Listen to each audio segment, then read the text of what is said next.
Erika Kirk did her CBS town hall. Was there anything interesting that we can learn from her body language? Was she lying or telling the truth? I'm body language expert and behavior analyst Traci Brown. I saw some things that are fascinating. Take a look at this and stay tuned for my analysis. Millions of people across the world that watched you get up on that stage and forgive the man who murdered your husband.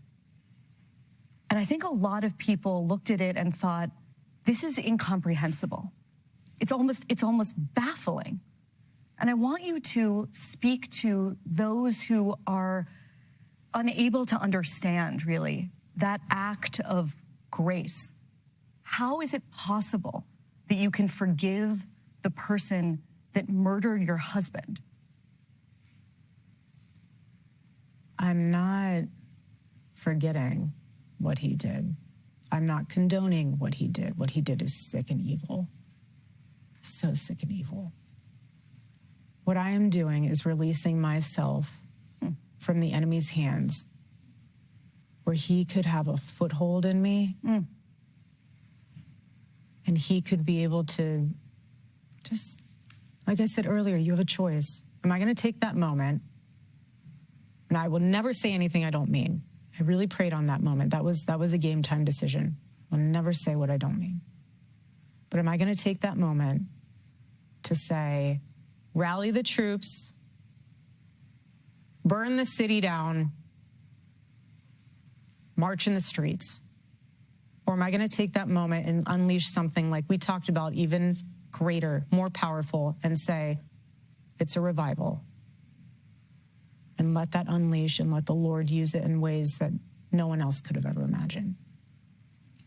If you were to meet the man, I won't name him again, accused of murdering your husband, do you know what you would say to him? Nothing. You would say nothing? I have nothing to say to you. Nothing. I was one of millions of people across the world that watched you get up on that stage and forgive the man who murdered your husband. And I think a lot of people looked at it and thought, this is incomprehensible. It's almost baffling. And I want you to speak to those who are unable to understand, really, that act of grace. How is it possible that you can forgive the person that murdered your husband? I'm not forgetting what he did. I'm not condoning what he did. What he did is sick and evil. So sick and evil. What I am doing is releasing myself from the enemy's hands where he could have a foothold in me and he could be able to just, like I said earlier, you have a choice. Am I going to take that moment? And I will never say anything I don't mean. I really prayed on that moment. That was a game time decision. I'll never say what I don't mean. Okay, first thing that we saw is a ton of anger. Now, in the past, her tone hasn't always matched what we see. Now, and that's because your eyebrows are down over the bridge of your nose, like they point down.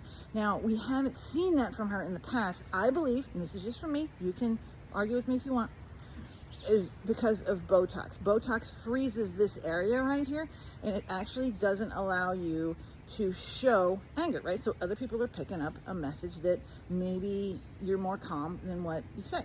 So here, the Botox has started to relax, and we're finally seeing the creases in here and the anger in here. Totally justified, makes her more congruent. The interviewer starts talking about this forgiveness that she did. We see her look down, okay? When people look down, they're getting into negativity, okay? So no one looks up and talks about how negative that they're feeling. She rolls her lips in. That means she's holding back information or holding back emotion. One of the two, we don't know here. And we see her lips tighten up, right? So when your lips get tight, that shows anger as well. Now, before she answers, we see that fake smile, okay? Now, a real smile is called a Duchenne smile, and it enrolls the, I'll show you here. it enrolls the muscles right here in the top of your face, like next to your eyes, okay? That doesn't happen. So that's how you know that's a fake smile. You see from people all the time. It just kind of lets you know, okay, the true happiness isn't here. She's trying to be polite. Now, as she says forgetting, we see her close her eyes for a longer period of time. That is called an eye block, okay? And that means she doesn't want to see what's gone on around her with this, or maybe she's trying to keep information from coming in, right? So it's a reduction of information. Now, here's the thing that people are concerned about with her eyes, because she tends to open her eyes almost involuntarily at certain times, and some people are a little bit concerned about that. Now, let me tell you what's going on. So the whites of your eyes, that's called the sclera, and when you can see the tops of the whites of someone's eyes, which with her we can see every so often, that says rage inside, okay? Which I think she's totally justified to have some rage inside, but that's what that means. It's involuntary, but she's showing us exactly what's going on inside. She does that twice during this segment that you just saw. She does something else twice. It's called a mouth shrug, like that, okay? And so, yeah, it's a frown, yeah, it's negativity, but what it says is, maybe. So watch for that, and that's going to allow you to say, okay, wait a minute, maybe she's not as congruent with what she says, or maybe she's exploring possibilities with what she says whenever you see that mouth shrug. Now, here's the thing. It doesn't just happen with Erika Kirk. It happens with people around you, at home, and at work. So when you want to know more, go up here to my profile, and the first link under the red arrow, that's my newsletter. I'll send you tips like this and a lot more in your inbox once a month, so you know the truth from everyone around you, the stuff that they don't want you to know. TB out.